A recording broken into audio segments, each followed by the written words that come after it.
ख़वातीन और हज़रात, औलाद हर शादीशुदा जोड़े की एक दरीना ख्वाहिश होती है और आप जानते हैं कि बहुत से लोग इस ख्वाहिश से महरूम होते हैं। नाज़रीन करामी, टेस्ट ट्यूब बेबी एक ऐसी टेक्नोलॉजी है जिससे हम बे औलाद जोड़ों की औलाद की दरीना ख्वाहिश को हम पूरा कर सकते हैं। टेस्ट ट्यूब बेबी टेक्नोलॉजी क्या है और किस तरह हम टेस्ट ट्यूब बेबी प्रोड्यूस करवाते हैं, मैं हूं प्रोफेसर अनीस और आज की पुरअसरार कहानियों की दास्तान में हम इन्हीं सवालों के जवाब को देखेंगे।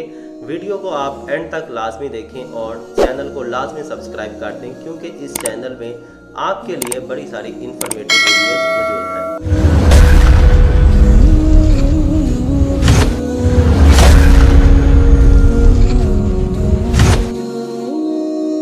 नाज़रीन करामी, टेस्ट ट्यूब बेबी के लिए हम एक ह्यूमन फीमेल के जर्म सेल, जिसको हम एग सेल भी कहते हैं, उसको हम टेस्ट ट्यूब में लेते हैं और एक ह्यूमन मेल के जर्म सेल, जिसको हम स्पर्म सेल भी कहते हैं, उसको हम टेस्ट ट्यूब में लेते हैं। इन दोनों सेल को टेस्ट ट्यूब में लेने के बाद हम इनकी फ्यूजन टेस्ट ट्यूब में करवाते हैं और जब जाइगोट बन जाता है तो उस जाइगोट को हम ह्यूमन फीमेल की बॉडी में हम रख देते हैं, जहाँ पे उस जाइगोट की नरिशमेंट होती है और उसकी डिवीज़न होती है उस सेल की और उससे एक कंप्लीट इंडिविजुअल बन जाता है। इस तरह के तरीक़ाकार को हम टेस्ट ट्यूब कहते हैं और इस तरह के बेबी की प्रोडक्शन को हम टेस्ट ट्यूब बेबी का नाम देते हैं। नाज़रीन करामी, क्या टेस्ट ट्यूब बेबी इस्लाम में हलाल है या हराम? इसके लिए मुस्लिम स्कॉलर्स क्या कहते हैं? जितने भी मेडिकल जरिए है बच्चे पैदा करने के, मिसाल के तौर पे इन वेट्रो फर्टिलाइजेशन,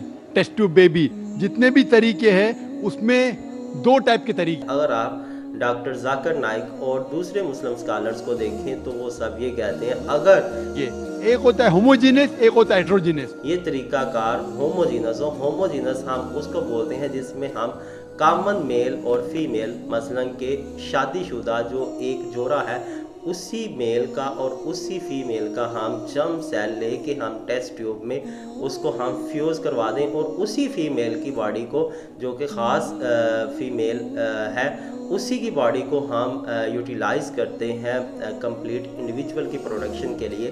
तो ये तरीक़ाकार हलाल है। बैदा है वो होता है बीवी का और स्पर्म है, मनी है शोहर का, इसे कहते हैं होमोजीनस, तो जायज़ है।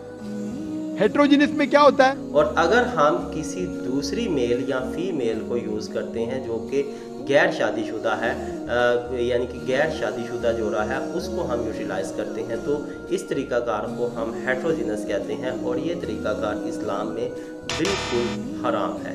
आप स्पर्म लेते, स्पर्म बैंक में से इसके अंदर जो शोहर नहीं है उसकी मनी लेते, तो ये हराम है। नाज़रीन करामी, इन्हीं अल्फाज के साथ आप अपने होस्ट प्रोफेसर अनीस तबस्सुम को इजाज़त दीजिए और चैनल को लाजमी सब्सक्राइब कर लें। अल्लाह हाफ़िज़।